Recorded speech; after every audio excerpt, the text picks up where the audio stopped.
Menurut laporan media, Pengerusi Perikatan Nasional Tan Sri Muhyiddin Yassin menolak dakwaan bahawa kepimpinan beliau dalam gabungan itu adalah lemah.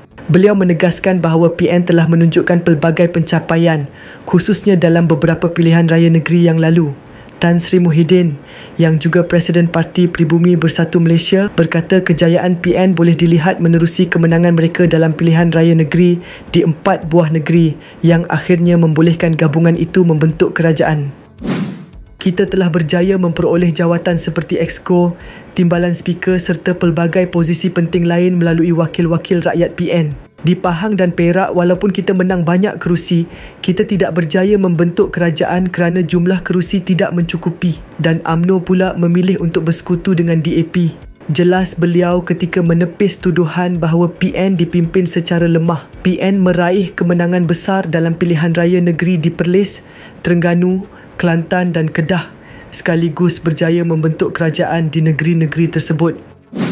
Mengulas kenyataan Timbalan Presiden PAS, Datuk Seri Tuan Ibrahim Tuan Man, yang menyebut kemungkinan berlaku rombakan struktur kepimpinan dalam PN, Tan Sri Muhyiddin menjelaskan bahawa perubahan tersebut telah pun dibuat baru-baru ini. Katanya, barisan kepimpinan tertinggi PN telah pun melalui penstrukturan semula, namun pihaknya tetap terbuka kepada cadangan untuk memperkukuh lagi gabungan itu pada masa akan datang.